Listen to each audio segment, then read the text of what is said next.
In the previous records, I said that if f is polynomial function or a rational function with a non-zero denominator at x equals c, then we have limit of f of x as x approaches c equals f of c for polynomial. If f is rational function, also we have the similar limit. Nx over dx equals n of c over d of c if denominator at the point 0 c different than 0. Maybe we can say this is p is a polynomial. In general, for both function, we can say limit of f of x when x approaches c equals f of c. Functions that satisfies this condition, so in general, limit of f of x as x goes c equals f of c, functions which satisfies this equation are said to be continuous at x equals c.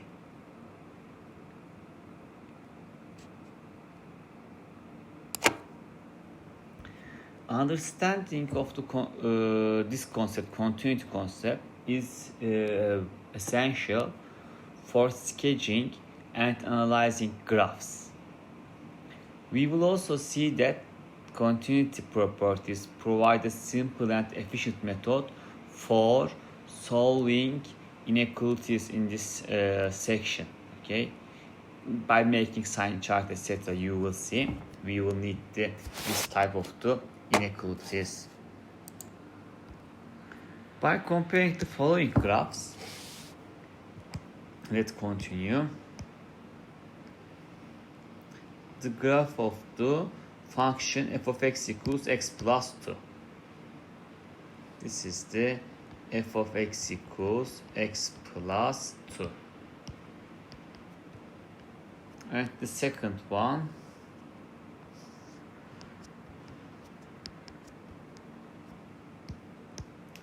g of x equals x squared minus 4 over x minus 2.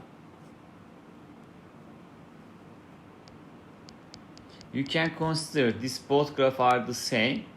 Actually, these are very similar, but except the point 2. These two function graphs are the same except at the point 2. So at the point 2, g of x is not different. So here this point is 2. So at the point 2, function is not different. So we use the empty value on the line.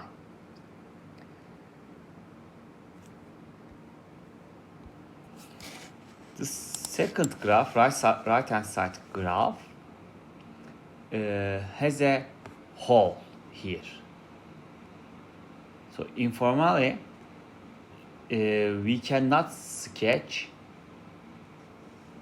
this graph without lifting a pen off the paper. Okay, you sketch up to that point, and here you lift your hand and continue there. So this function is not continuous. In other words, we say this is discontinuous. We have some other discontinuity. Maybe I can give this function.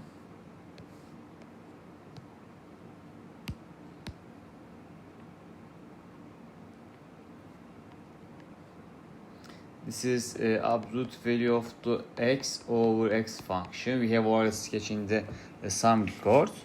This is again discontinuous because you sketch the graph up to here and you lift your hand and continue at that point. Okay, so this is again discontinuous. But there's a difference between these two discontinuity. Here limit exists at the point 2, but here limit of the function h of x does not exist at the point 0. But we talk about the continuity at the point 2. Here we talk about the continuity at the point 0. Okay, but this is always continuous. So as a result, we can say that limit f of x equals 4 when x goes to 2 and f of 2 equals 4. So the first function is continuous. Okay, this function is continuous at the point 2. Always is continuous, but at the point 2. As actually I focused on. So in the second one, limit of g of x when x approach 2 equals 4. That's okay. If you approach 2, for example, for this point, this is function value. For that point, this is function value. For this point, this is function value. So it approached to 4 from left side. From right side, similarly again, it approached to value 4. So limit is 4. But g of 2 is not definite. In the third case, limit when x approach limit of h of x as x approach 0 does not exist. And also h of 0 is not definite. For this example, maybe we can define the h of x value at the point 0 as a some value. That's possible also here in this example. It is possible to define g of 2. Okay, but if you define g of 2 as a 2, this function turns to that function, which will be this same. Most graphs of natural phenomena are continuous, whereas many graphs in business and economics application have discontinuities. For example, the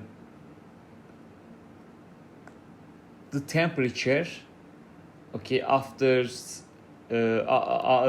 some hours after midnight can be expressed. So the following graph illustrates the temperature variation over a 24 hours period, which is a continuous phenomenon. Okay, this is Fahrenheit.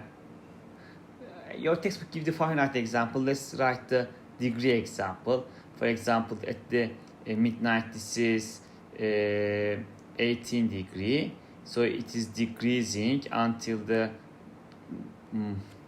when the sun rising. Okay, so it turns to like this one, and it continues like to that one, etc. Okay, so for 1 hour period, this is our temperature. This is the temperature of some city. For example, this is 6 o'clock. This is the highest one. When it reached the highest one, let's say this is 16. I'm not sure. Symbolically, we can say this is a temperature function. So this is continuous function. In the next figure,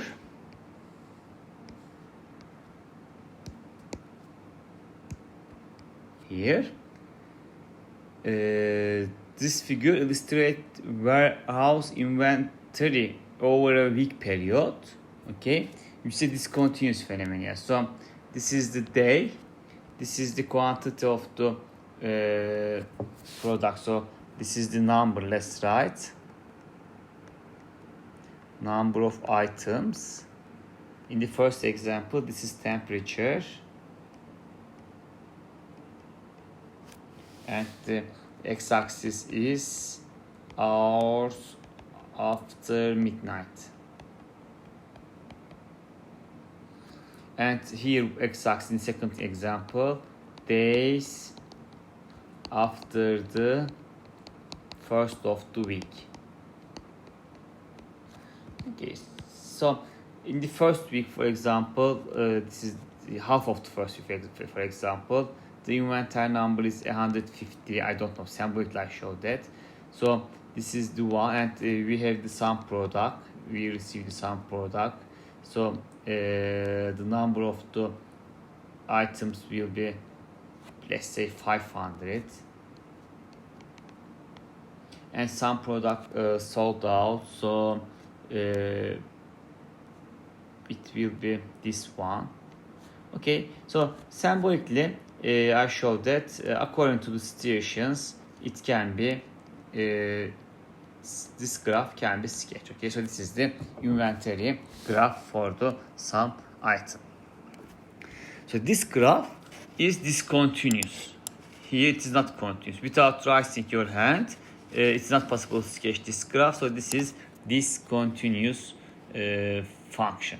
So in the business and economy, generally we focused on the discontinuous function. Now we can give a definition of the continuity mathematically.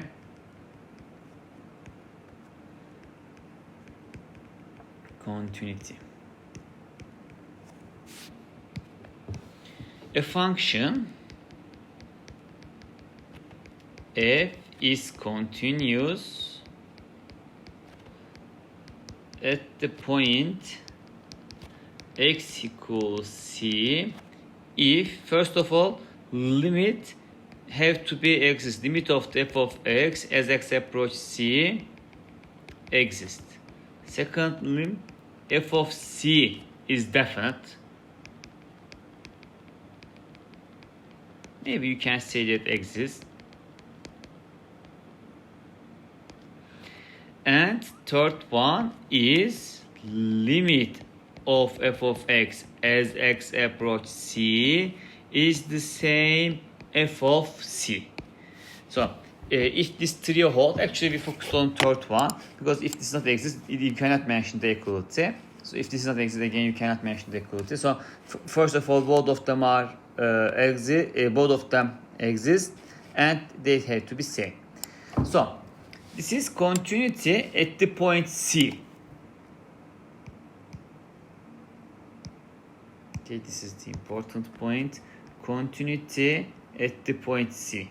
Continuous at the point C. In general, we can define continuity in the open interval. A function is continuous on the open interval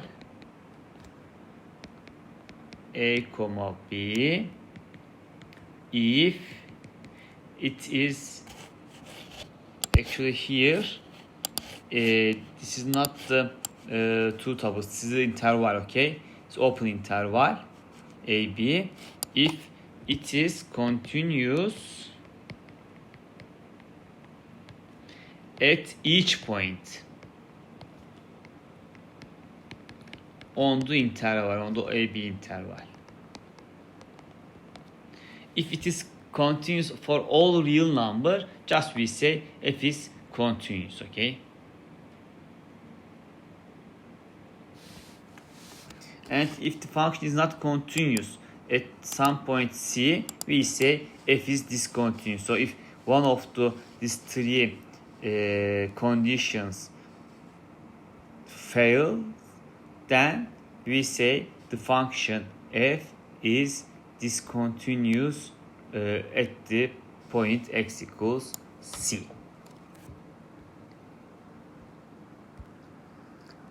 Also, we can talk about the one-side continuity. Actually, most mathematicians don't like these definitions, but it's possible. Actually, when the domain is the some interval instead of the real numbers, we can discuss the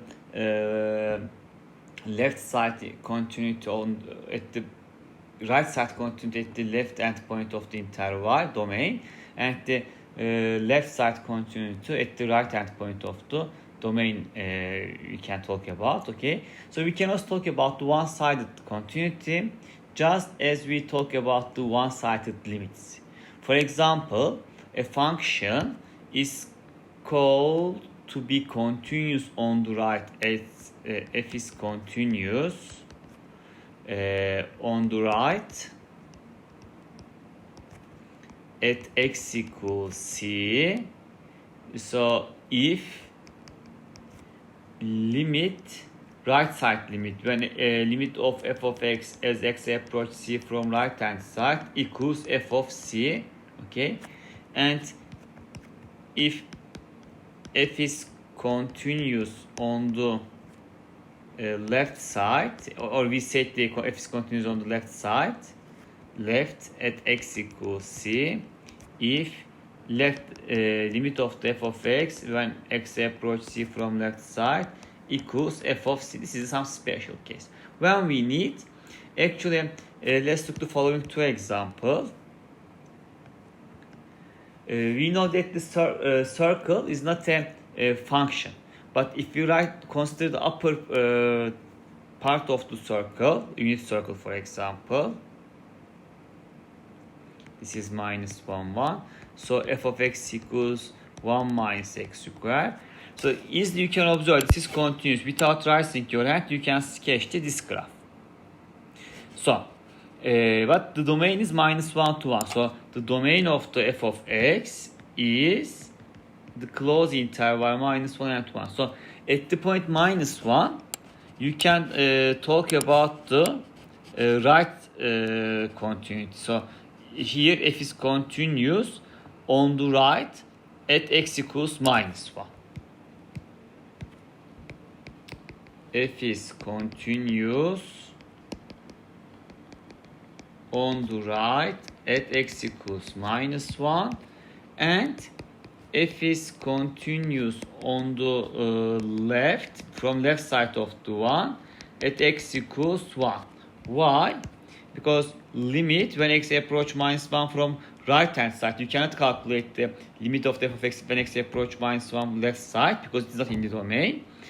F of x equals 0 and f of minus 1 is definite and which is equals 0, and limit x approach 1 from left side f of x is again 0 and f of 1 is 0. Let's use the black color for the second one. Limit x approach 1 from left side f of x equals 0 and which is f of 1. Okay, so because of this one, since that's correct, and because of this one is correct. We can consider another function. Actually, in your textbook, square root x function is given. Let's quickly give that example. The graph of the square root of the x function is this one, g of x equals square root of the x. The domain of the g is 0 to infinity. So at the infinity, you cannot discuss continuity, right side, but from the left side of this interval, we can discuss. So limit when x approach 0 from right hand side, from left you cannot approach, so from right hand side, this is function value, this is function value, this is function value. So you can observe this approach to 0, g of x, this limit equals 0, and which is g of 0, because g of 0 is square root of the 0, which is 0. So these are the same. So as a result, g is continuous on the right at x equals 0.